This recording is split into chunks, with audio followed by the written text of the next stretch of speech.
Okay, can you give me a thumbs up if you can hear me okay? Or drop something in the chat. Hello, hello.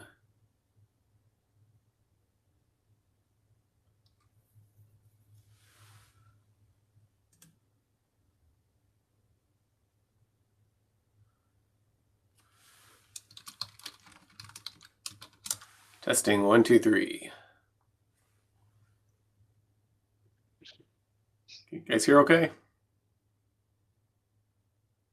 Testing, hello? Oh, thanks, Marie.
There's no sound there, Mark.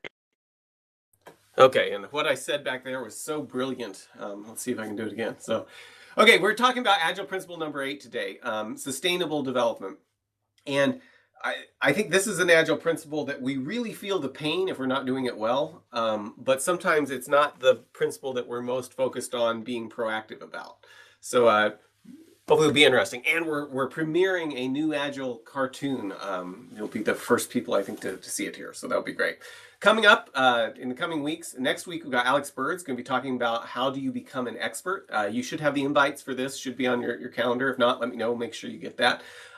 He's breaking this up. The first half is going to be just kind of talking about how to develop your skills while you're on the clock, working stuff. And then he's actually going to do some coding examples that kind of makes it more concrete for developers. But even if you're not a developer, he said the first half is going to be very, very relevant to anyone that's wanting to just improve the way that they improve their skills at work. So looking forward to that talk. I think I'm looking forward to what I'm going to learn from it. And then after that, so let's see, Alex was next week. This is the next week. We're going to be talking about splitting stories. And this has got to be one of my favorite AI generated images when I ask it to give me an example of splitting stories. Got this out there, lots of storybooks, and he's just splitting away at them. So we're going to be talking about how to take stories and break them down into things that are independently valuable, that we can give to the customer, that makes their lives better, but are small enough we can deliver rapidly. If you've ever worked on a team where it seems like we can't do anything without doing everything, or it takes weeks and weeks to actually get to the point that we can actually get something in the customer's hands, we're going to be looking at some techniques for getting those things down to smaller things to where we can start showing value to the customer earlier on, getting feedback, and just become a lot more efficient in how we do our work. And we've got some interesting diagrams here that I know when I was putting this talk together, just thinking about how we split stories up was very eye-opening to me because I hadn't ever sat down and actually drawn it out. So anyway, this is going to be fun. Looking forward to that. If you've got people on your team that are that this seems relevant to, please forward the invite to them. We'd love to have them be part of it. And for a lot of people, for a lot of teams, coming to something like this and then going away and discussing it, even if you disagree with every single thing I say, it may spark conversations that are going to be very, very useful. And I don't think you'll disagree with everything I have to say. But the point being that the conversations that come out of this, if you get your team to come to it, could be very, very valuable to you. So really encourage you to come to that. And then I think it's the next week, Mike Clement is going to be talking to us about focusing on flow. And let's see, I think that's the ones I've got scheduled out. I just talked to Ryan Latta last week. I don't really know if you remember him. It's been a few years since he's been here, but he's on board to come do another talk. He was the one that had the thing where he's talking about being a Scrum Master, and if people are too focused on telling him their reports, he just turn his back to them or just walk out of the room during the daily stand-up just to get people thinking about the fact this is, anyway, a very unique perspective. I love hearing him talk, so I'm very excited to have him. He'll be here on the 8th, and we're nailing down a topic for that. Okay, so back to Agile principle number 8. So this is screenshot. This will make sense in just a minute. But Agile principle number 8 says that Agile processes promote sustainable development. The sponsors, developers, and users should be able to maintain a constant pace indefinitely. So here's a Slido. I'd like to hear what people have to think about this. How well does your organization support sustainable development? So when you hear the Agile principle talking about sustainable development, on this poll of the stars, where do you think you fall? And if anybody's having trouble with the Slido, there should be, you can go to slido.com and just type in that number or use the QR code. Every once in a while, people are coming from computers that try to lock this down, but you can do it from your cell phone. Your results will show up here as well. So how well does your organization support sustainable development? This is not going to be used for anything other than just how do you feel about it on the number of stars. So let's see where people are at. Looks like we've got, okay, well, kind of in the middle, but someplace we're working where we really feel this is being practiced. Looks like 13% of us are in a place where maybe that's not as important to the organization. And one of the things I want to kind of talk about here is I think sometimes the idea of sustainable development comes down to the idea, well, let's just not work people too hard. We can't ask for them to do more than 40 hours a week or 38 hours a week in some situations, or whatever that looks like for you. And what I want to suggest is the principles and processes behind this will not only make people's lives better, but also let you get more done. It lets you be more efficient. And I think that's the piece that the reason that this doesn't get looked at sometimes is because it's like, oh, well, just don't ask too much of people. Well, I would say that this principle is less about not asking too much of people and more about how do we do our work in a way that's efficient so we're not needing to ask people to do more than what's reasonable for them to do. We're not needing to ask people to work beyond, there's kind of that curve where you work harder and harder and harder, and if you never take a break, your work actually gets worse. So we're looking for ways to make our work to where we can get where it's sustainable, so people are working at their optimal ability rather than trying to push them beyond that and possibly getting much, much worse results and making people miserable. Okay, so next question. What's the biggest impediment to sustainable development overall in the industry? So when you think of software, what do you think of as being an impediment to approaching things as sustainable development? I think this is just free text. So type in a few words that you see as being the biggest impediment to sustainable development overall in the industry. So maybe not just where you work, but where you work is fine as well. Time to market. So we're in such a hurry to get things to market that we don't have time to actually do things in a sustainable way. Resources not assigned to one product. Okay. Understanding value is not all for the end user. Employee burnout. Overload of deliverables, trying to do too many things. Process culture, poor leadership, delivery demands, mandates and changing priorities. I'm sure that's a big one. Lack of refinement. New high priority requests that seem to rise above current work. So everything is the most urgent thing, and you never know what's actually the most important thing to work on. Familiarity, quality versus mandatory timeframes. What else we got? 7 Ps. Not familiar with the 7 Ps. What are the 7 Ps? Competing priorities, unstable resources. Okay. So there's lots of things that we can point to here as being these are reasons that that it is challenging to do this. And honestly, a lot of the things that I see coming up here on our Splitting Stories talk are going to come up in that.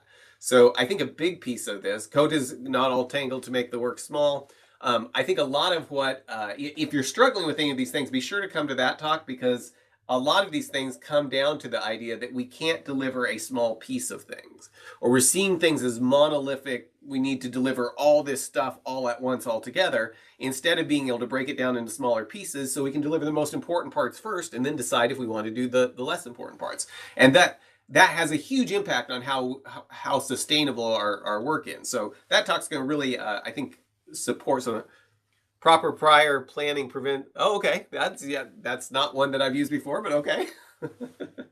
Too much whip, scope creep, dodge. We've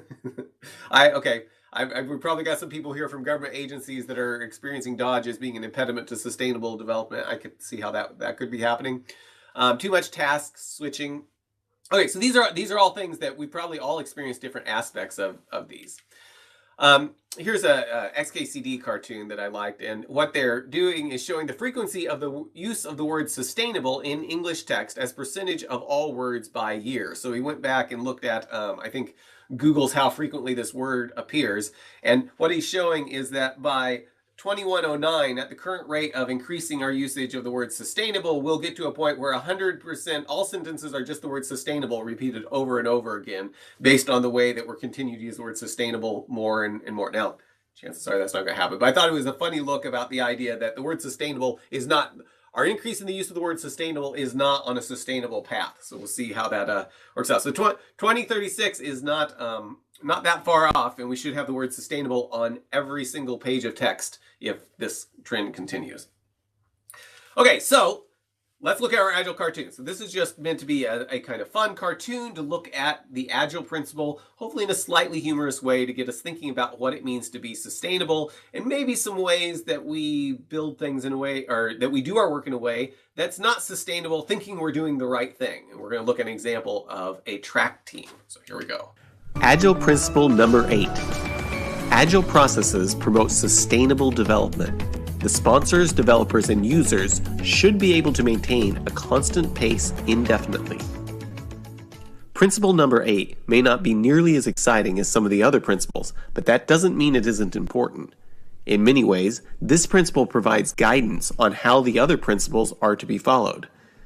Imagine that a cross-country team is trying to top their previous performance. In fact, the coach's goal is to have his runners be the best in the world. They set to work creating a clever plan to increase their capacity to run cross-country courses. Since the races take a while, they recognize that they need a way to get faster feedback. That way, they can adjust and make improvements as they work out the best way to run.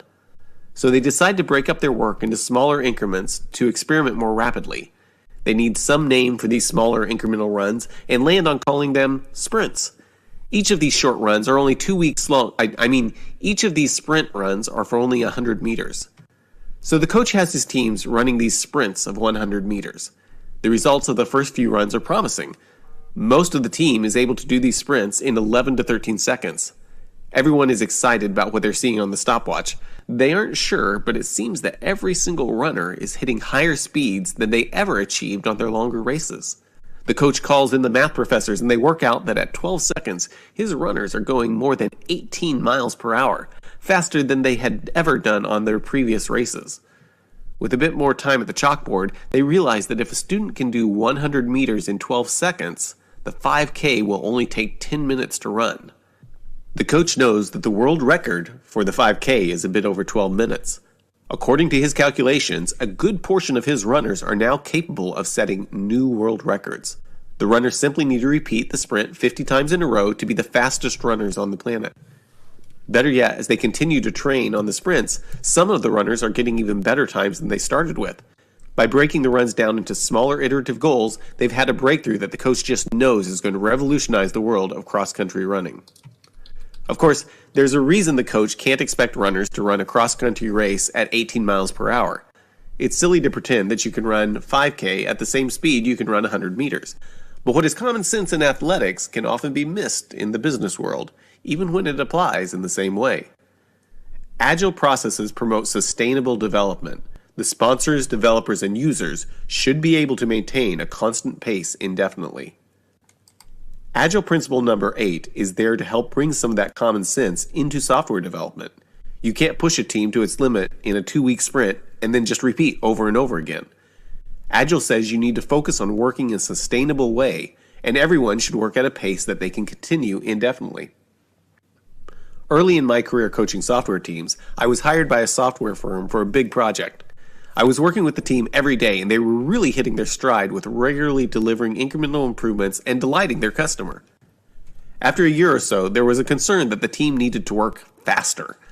One of the executives of the consulting firm, that claimed to have immense Agile experience, suggested that maybe we could get the developers to do more work by creating some type of bonus incentive so they would be willing to write more code on the weekends and in evenings for the next few years. The developers were already working hard. Trying to create incentives to work even more hours was not going to be sustainable for the amount of work remaining.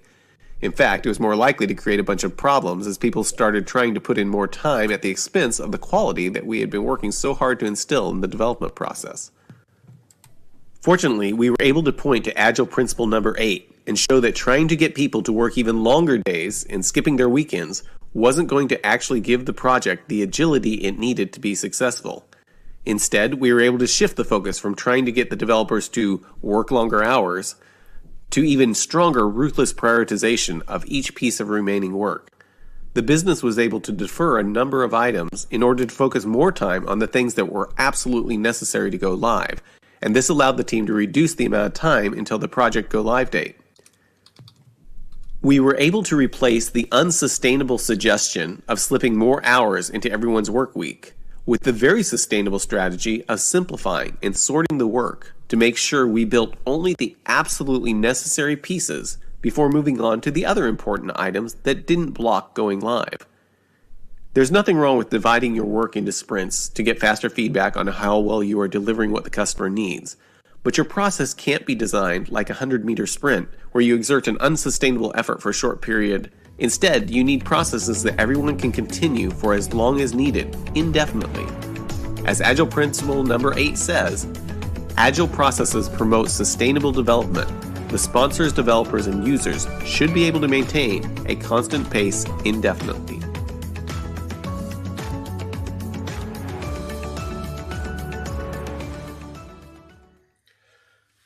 well, hopefully that was a useful, slightly humorous look at being sustainable. And I think I probably heard it several places, but I remember Rich Hickey at a Strange Loop conference giving a talk about simple made easy, and he talks about how as software development teams have figured out how to go faster, then they just decide, or figured out how runners can go faster. They just tell people, okay, we're going to run a 100-meter sprint, and we'll just keep firing the starting gun every 100 meters, and that will make it to where we're really really fast at doing things because we've outsmarted all these other project management tools. Anyway, it was a humorous look at, and hopefully that's a useful way to think about being sustainable.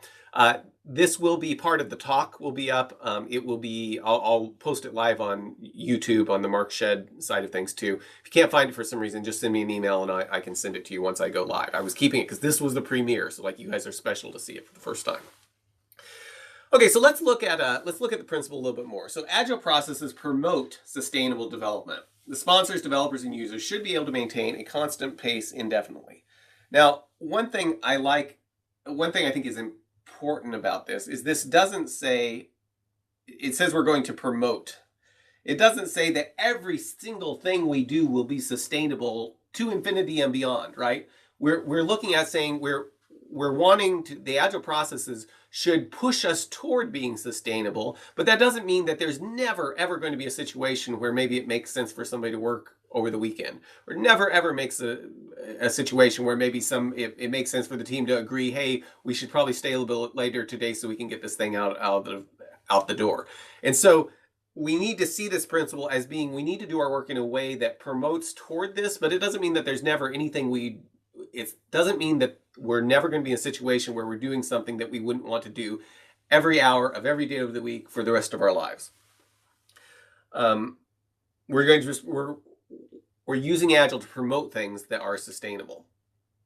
Another thing that I think is really important to call out here is Agile processes promote sustainable development. And I really like this because it means this isn't happening randomly. We've got processes that are going to help make us sustainable, meaning we're being very careful about how we do our work. We're thinking about how we do our work and creating processes around things that will be sustainable. What processes are used and making sure those things promote sustainable development. And I think this is important because if we get in a situation where we're just like, oh, we're doing Agile, so it will be sustainable. No. We want to use our Agile processes and choose processes that are going to make things sustainable instead of just saying we're not, cutoff time is 5 o'clock. We're going to stop working at 5 o'clock no matter what. No, what we need to do is make sure that the processes we're using to develop work make it to where it's not a big deal for people to leave at 5 o'clock or maybe 4 o'clock or whatever it happens to look like. I've seen some teams working that were trying to follow this principle, and there was a team that was really doing well. Their project manager, scrum master, was in a different time zone. So her 5 o'clock was 4 o'clock everyone else's time. And she had a real tendency, very motivated, great scrum master, she did incredible work, to stick around, past when her kids were getting home from school and things like that because of the time zone difference. And it was interesting to see what the team started doing is really saying, hey, you need to sign off. We got the rest of this, or answer this question, and then we think you should sign off for that. And the team was helping to enforce, isn't probably the word, but encourage and make sure that the project manager, scrum master, knew that she was being supported in the idea that it was time for her to be off work. Now, that didn't mean she'd never stay a little bit late if somebody had a question or something, but it was the team working together to try to say, let's work in a sustainable way. And I thought that was a very healthy way where the team was really looking out for each other to try to help make sure people were properly valuing their time with their family and things like that. And now, occasionally the team would stay and work late on something or something like that, but they were really trying to say, our processes should let you go home when your kids or stop working when your kids get home from school. So question for you, what is a sustainable process? Which of these two is a sustainable process? Automating deployments so it takes only a few minutes, or manually deploying because no one wants to invest in automation? Which of these two do you see as a sustainable process?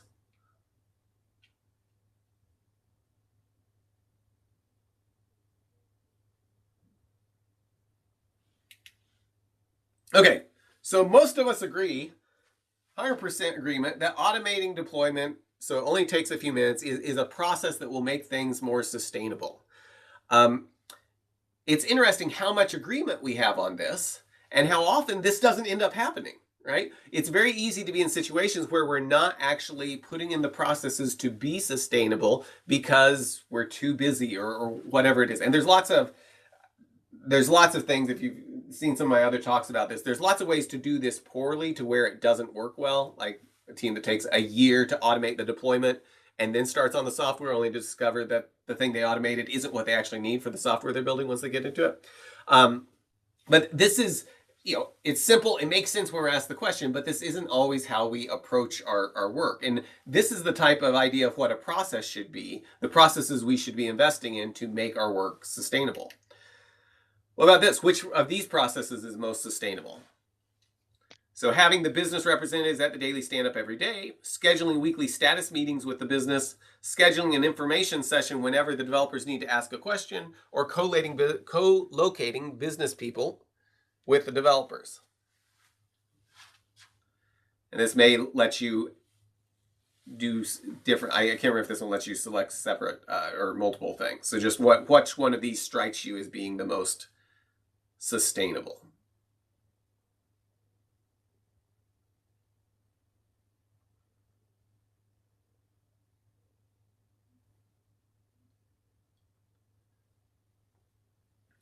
So, and now keep in mind, of any of these things that are good, there are probably 100 ways to do them very, very poorly. But in my experience, I've seen teams that actually had business people co-located with the developers. So they were working in the same room. So even if the business people were working on actually using the software to do the stuff that they did on a daily basis, they were in the same room or the same video virtual team room with the rest of the development team. In most cases, that turned out to be much more sustainable because it allowed the conversations to happen very, very naturally without having to stop and schedule a meeting for some point in the future, which caused a break in the work, but also took a larger chunk of people's time to come to a meeting, try to work out all the context and stuff. Other places I've seen where having the business at the daily stand-up every day was a very, very good way to promote sustainable development. Getting them and saying, okay, instead of trying to schedule a meeting and try to fit it into your calendar, let's find a time where 15 minutes every day you can be part of this. If we have any questions, it'll keep you up to date on what's happening. You can give us any direction that you need to if any priorities have changed, and we'll just take 15 minutes a day instead of trying to schedule longer meetings whenever something gets to the point that it becomes a big enough emergency to try to fix. Now, it's not to say there's never a place where scheduling weekly status meetings with business doesn't work, but that's going to create a lot more bumps to kind of sustainable continual delivery in most situations than something where you've got more constant access with the business. Like I said, there's places where all of these would be very, very appropriate. But what I want to get us doing is thinking about, in our situation, which of these would actually enable the most sustainable way of developing software. And if we're in a situation where whenever we need to talk to the business about something, we have to schedule an informational session meeting and find a time that works on everybody's calendars, which is like 2 weeks out, which means the developers don't know what they're doing for the next 2 weeks because they have the question and need to answer it. Maybe we should look for a way that makes that more just built into our process of doing things instead of an extraordinary event that we have to schedule for. Okay, Agile principle number 8, Agile processes promote sustainable development. The sponsors, developers, and users should be able to maintain constant pace indefinitely. What does it mean to be sustainable? Well, I would suggest that the second sentence kind of clarifies. So sustainable means the things we're doing, the way that we're working on a regular basis is something we would be happy doing for the rest of our careers or for a big chunk of the rest of our careers. So when we're saying something sustainable, it means that people can work like this. We're not pulling so much time from the business that they can't actually do any of their work. We're not interrupting the business so much that they can't deliver anything. We're not working in a way where the developers are starting to suffer from sleep deprivation. It's sustainable because the sponsors, developers, and users should be able to maintain a constant pace indefinitely. Whoops, wrong way. Okay, Agile principles. Agile processes promote sustainable development. So based on the result of Agile processes, development should include the full cycle of delivering to the customer. So this is where I want to call out, if we think that the thing that's sustainable is just writing the code, we will probably make a lot of very poor decisions. So we think of development, though, being the full cycle of delivering stuff to the users and getting value from it. Our view of how we're going to work, what processes we want to promote, and how we're going to work together becomes a lot bigger. It's very easy to get to a place where we focus on the development just being writing the code. And then you end up with situations where, yes, you got the code done, but we can't actually, then it becomes a panic and all hands on deck over the weekend to deploy this stuff. That's not something that's sustainable. So we need to be thinking of how things work throughout the whole cycle. So what should be included as development? Getting requirements, testing, writing the application, deploying the application, fixing any issues, or all of the above. What should be included as development? Yes, and the reason I want to have to physically click on this and say all of the above is if for some reason we make our development include just a few of these items, we're going to be setting ourselves up for things that are extremely unsustainable when we get to the other parts of it. I don't know if you've heard the joke that I was at a conference and somebody was explaining the project they were working on, like, oh, well, we finished the first 80% of our project, and now we're starting on the remaining 80% of the project, because they weren't including all of these things in the way that they were measuring progress. And this is where I think the Agile principles really interlace nicely, is that and also show how you can go astray, is if we're using a good definition of progress and saying that needs to be sustainable, we will probably get a lot of these things right. If we're using a poor definition of progress that just includes certain pieces of things, we'll probably end up getting a lot of these things wrong and be very unsustainable, because we're not really thinking about what we're trying to deliver, and we're just thinking of one small piece of it. Okay, the sponsors, developers, and users should be able to maintain a constant pace indefinitely. So I think this is interesting, because it's saying, if we think of the sponsors being either the business or the people that are paying for it or whatever, this has to be done in a way that the people that the developers need access to and feedback from are able to actually sustain doing this. You can't just expect to pull and interrupt all their time. We've got to find a way of working together where this works well. There's a software project I was working on with, it was an agricultural area, some agriculture auction stuff.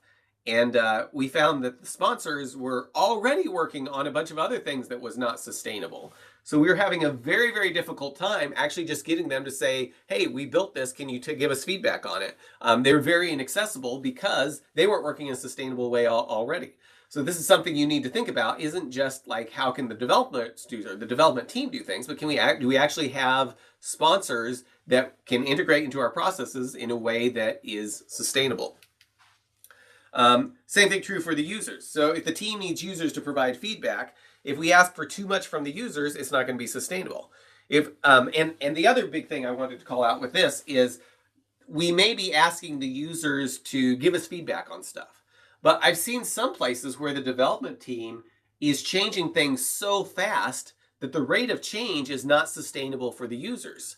I don't know if you've gone through, and for a while I kind of felt like this with Microsoft Word. Every year it felt like there was a new version, and they'd randomly put things in different places, and it's like I can't keep up with how fast they're moving things around. And also questioning, maybe it does provide some value for me, but it's not sustainable. I'm going to stay on the 2008 version of Microsoft Word because I know where the buttons are to do things. So I think this is an important thing to remember as part of this principle, is how are we going to, don't just think about the developer team. Are we providing things to the users in a way that is sustainable?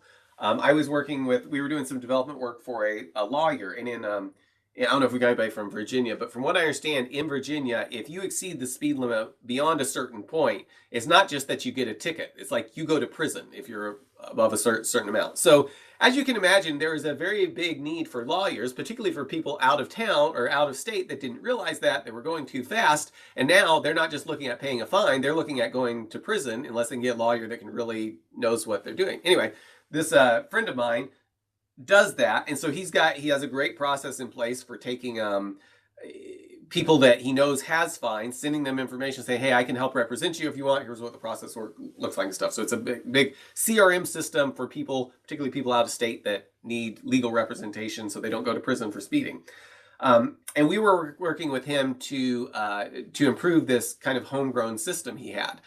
And one of the things we were trying to be very, very sensitive to is the users, the people he had in the office that was using these systems. If we changed stuff, even if it was an improvement, it had a big impact on what they could do in the day, right? If we moved some things around or had a different process, even if it was better, if it threw a lot of, oh wow, 15 miles, I didn't realize that was that low. That's interesting. I knew it was a big deal, but I didn't realize it was that low. If they anyway, if we changed up the way they were working too quickly, it caused them a lot of problems, even if it was better. So in trying to follow this principle, we were trying to think, how can we be more work in a way that's sustainable for their users? And what we started doing is, like, within the menu items, they would have, generate letters to people that have gotten speeding tickets. And we were working on improving that process. So instead of just removing the old way of doing it, we created a thing that said, send letters to people who, with speeding tickets, new method or something like that. And they had both options. So they could continue to do things in the old way if they were more comfortable with it, but the new way was there, but it made it sustainable. If they were short on time and they knew they could get things done in the old way, that was fine. We were happy for them to do that. But if they're wanting, as they had time, to use the new way and become familiar with it, they could do that. And that made it sustainable for them. And this is something I think we don't often think about when it comes to sustainable, is how do we introduce change into a system in a way that the users of the system can actually grow with us without it becoming unsustainable to them. And this is where we've got lots of different aspects. And if we get too focused just on the developers side of things, we may not think about the problems we're creating for the users, or get very focused on the users and the developers and forget that the sponsors has lives outside of this project as well. At what point do you decide to remove that technical debt and not carry both methods around forever? Well, that would be a business decision, right? When on these things, once they got to, and it was a small office, so it wasn't necessarily hard to do. Once they had it for a few weeks and said, yes, we like the new method better and we're going to stop using the old one, then we could take it out. If you're working on very large systems, what I would suggest doing is you may want to instrument it so you've got some feedback and you can say how many people are actually using the old system. And when it starts to go down, that might be a good time to think about turning it off. Or as it starts to go down, you may make it to where when you try to go to it, it gives you a pop-up and say, hey, this isn't going to be around forever. This other way will save you a lot of time. Make sure you look at doing that at some point. So those are some thoughts. Okay, what way have you seen of things being unsustainable for users? We talked about this a little bit, but which of these have you experienced the most? Where they're asked to attend too many meetings, or the application changes, that's when we were talking about, application changes so fast they can't figure out how to do their jobs, or the developers are constantly interrupting them with questions about how they want the software designed.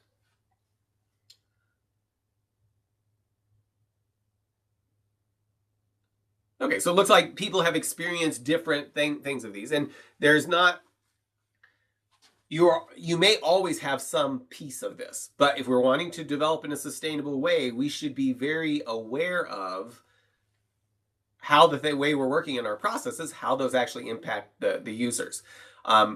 I found in a lot of cases, the too many meetings thing, if you're able to either co-locate users with you or get them to attend daily stand-up, you can save them a lot of time because they've got the context and they're available on a regular basis, so they're not needing to be interrupted because you just talked to them 4 hours ago and you'll talk to them first thing in the morning.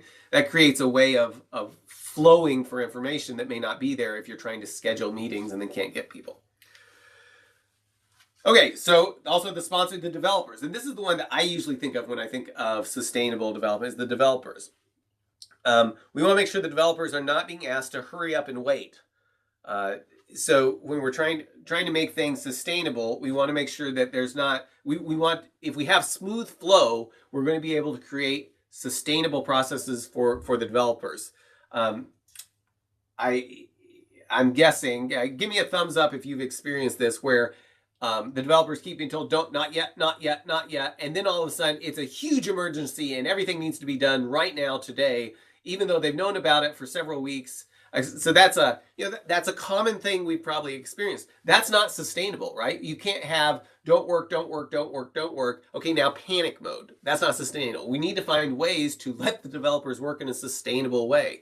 So those are things to watch for, and it can be very difficult sometimes if the culture of the organization is around this to overcome that. But our agile processes should help us promote sustainable development, which means we should be able to come up with ways to move away from that to things that are more sustainable for the developers.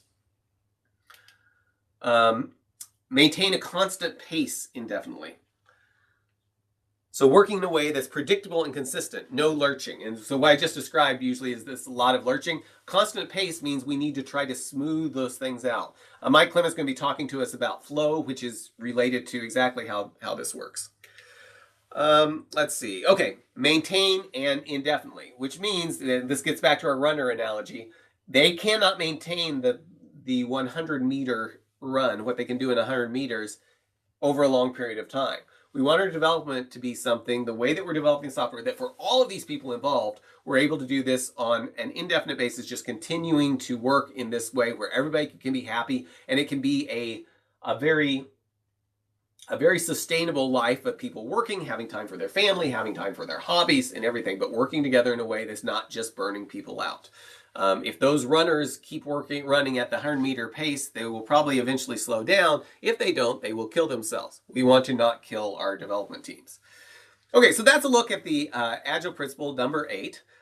We're going to do going to give some stuff away here. I think we'll give away I'll tell you what, we'll give away a sweatshirt if we've got your right size. I've got some other shirts, but the turn your video on shirts, I didn't end up wearing it today because my wife said, that's too dirty to wear. You put on something else. So I'm wearing something else.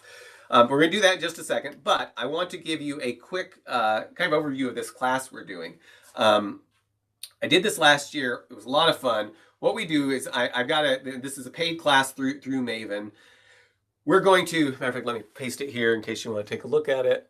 What we're doing is we're going through 5 business books. It'll be 5 weeks for an hour a week. And so for people that are very, very busy, there's a lot of these books. If you haven't read them or it's been a while since you've read them, these like, oh, these would be great books to read, but you just don't have time to read them. I know I have way more books than I'm ever going to be able to read in my lifetime. But what we do is we go through and we do about a 10 to 12 minute just summary of the book at the beginning of of our session. And we encourage everyone to really think about what is your key thing that you think you can take away from this book that will help you in your job, identifying one thing. And then we spend the rest of the time talking through what that means so we can see what other people were getting from that summary. Some people may have read the book and may have different aspects that they can bring to it, but we're talking through of trying to identify a key point that will help us be better in the way we do our jobs, particularly when it comes to focusing on the way we deliver with Agile. We're going to go through these 5 books. There'll be a couple bonus books in there. Did this with about 7 people last February, and it was awesome. I learned an incredible amount, got great feedback from things. So anyway, that's coming up in April. Some of you may have gotten, I did like kind of a soft launch last week. Some of you may have gotten that. If this is interesting, feel free to reach out. I'm switching over to the early bird pricing now, and so I'd love to send you a key code for that. If you've got questions, reach out. And I've got a sign up thing at the end if you want the key code, or just send me an email. But if that's interesting, click on that link. You can type your email in there if you want more information about it. I'm going to be sending out some like micro summaries from these to the list coming up. So you may be seeing some things as I put on my marketing hat and promote this. But hopefully it will be all stuff that even if you don't come to the class will be very useful in kind of summaries around this book and some of the key takeaways. Okay, moving on. Let's win some t-shirts or some sweatshirts, hoodie sweatshirts. So join the quiz and we will get started. And just so you know, I know sometimes depending on your connection, you may be right most of the time, but just be slower because of your connection speed. I've thrown some kind of random questions in here. So even if you're not as speedy, but you happen to know things about this particular area, you might have a chance of winning even if your connection doesn't let you do it quite as fast. So we're going to try to mix things up just a little bit. And we'll be giving away one of these sweatshirts. Actually, as you guys join, let me show you what we're giving away.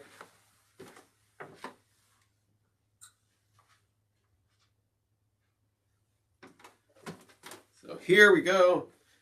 It's a nice hoodie. If it's cold where you are like it is today, it's We value face-to-face communication. Turn your video on. Anyway, these are fun. I'll be giving away one of those. I think we've got everything except for a medium.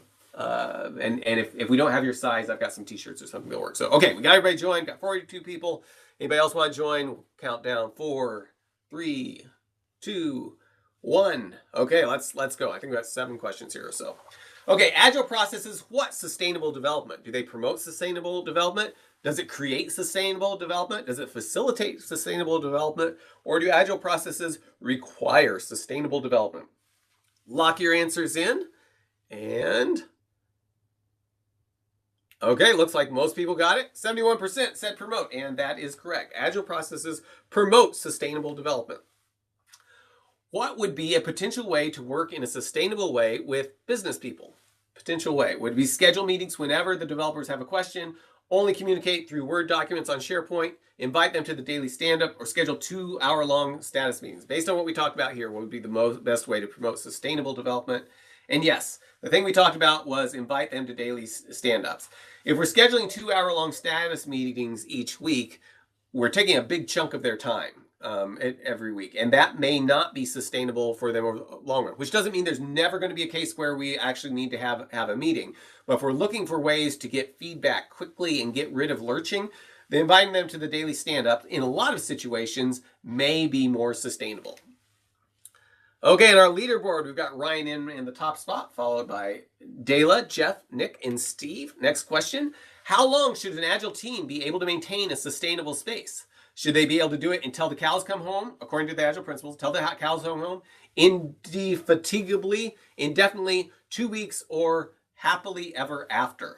According to Agile principles, they should be able to maintain a sustainable pace indefinitely. And I'm very disappointed that no one said until the cows come home. 2 weeks, the reason that we may not want that one is if we're just able to do something for 2 weeks, it's kind of like running the 100-meter sprint. We might run 100 meters really, really fast, but that might not be something we could do for a 5K race.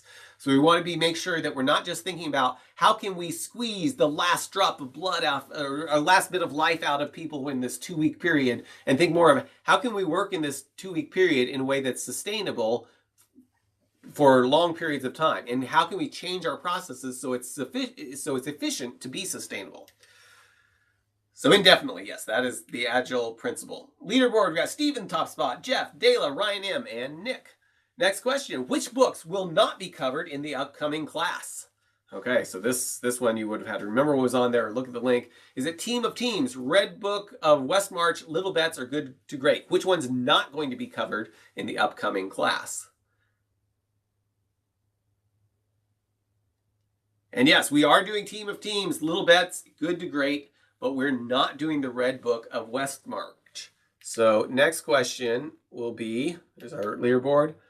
Who wrote the Red Book of West March? Okay, this is a random thing. If you know, you know. If not, don't feel bad. It's kind of an obscure thing. But who wrote the Red Book of West March? Was it Bilbo Baggins, Edward Scissorhands, Harry Potter, Bart Simpson, or Luke Skywalker?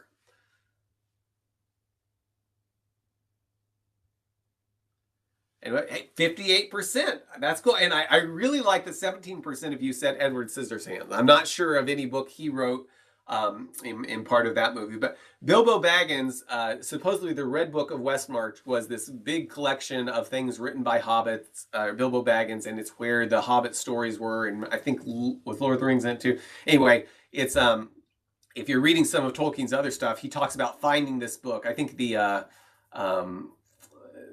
there's a set of poems that he has, and it starts out saying, hey, we found this book, and here's what came, and he gives all this history around it. So anyway, 58%, I'm impressed with your Lord of the Rings trivia here for everyone. Hopefully that kind of mixed things up. Next question. Oh, okay, so we got Steve, Jeff, Jake, Benjamin, and Frank. Next question is, why did Mark say the word process is important in principle number, I think that should be 8 instead of 9, sorry about that. Because it's a great buzzword to throw in, because we have to process tickets, it allows managers to control teams better, or it points to the need for intentional way of doing work. And yes, the process, I would say, what I was trying to point out is this point, because it points to the fact that we need to do things intentionally in order to be sustainable. It's not just a matter of we're sustainable because we refuse to work after a certain time. or we've got hard limits on everything. It's because we're actually working in a way, we're using processes that bring sustainability. Okay, Steve. Okay, 6 out. Okay, I think we got one more question. We got Steve, Jake, Jeff, Rick, and John. I think last question. Who did Mark not say this class was great for? Is it good for busy people who want insights from business books, Agile practitioners who want benefits from a fresh blend of business ideas, business people looking to introduce Agile principles, or hobbits? And this may actually have come more from the webpage I posted than actually what I said. But yes, hobbits are the ones that I did not. This may not be the best thing for them. They're going to be too busy having second preface, probably. This book is great for busy people who want insights from top business books but may not be able to read the whole thing, or are interested in not, let's get an overview of the big takeaways from these 5 books, and then let's see which one I'd like to read more deeply. And maybe you'll find one that really resonates and one that's like, well, that was interesting, but I would rather spend my time on something else.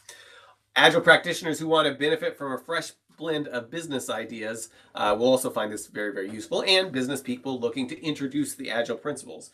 So if you're in a case where you're trying to introduce Agile principles, but working with business that maybe hasn't heard of it, this will give you some language, vocabulary, things that are talked about in the business world, and our discussions with your peers are going to help give you ways of maybe introducing those things and how to bring these business principles from these books, align them with Agile in ways that can help move your company forward. Okay, congratulations, Steve. You win the sweatshirt if you don't have one. If you do have a sweatshirt, let me know and we can give you a t-shirt or something similar. So send me an email and we'll get one headed your way. Give me your size. Like I said, I think we've got everything but a medium. Give me your size, address, and we'll get one headed your way. So thank you all for coming. Here's the class that's coming up. Last thing is, if you would like a discount code for the Agile skills with key ideas from these 5 business books, go ahead and click on the, I think the Slido should have popped up. Is that working for you guys? Did it pop up with the Slido? It'll ask for your name and address, and then I can send it to you. That working? Okay. So if you're interested, type it in there. You'll get some other stuff from me later, but if you want the best discount that we have available now, go ahead and do this, because I'll start with here before I start doing other things. And we may end up starting another cohort, because this one, we've got a few people there looking at bringing a lot of people, and it may fill up very, very quickly. So thank you all for coming. I'll stick around in case anybody's got any questions. Next week, remember, we've got Alex Bird coming to talk to us, so that's going to be a lot of fun. And yeah, I'm curious what you guys thought of this kind of look at Agile principles. Was it useful? Was it boring? Do I look too washed out as a cartoon character?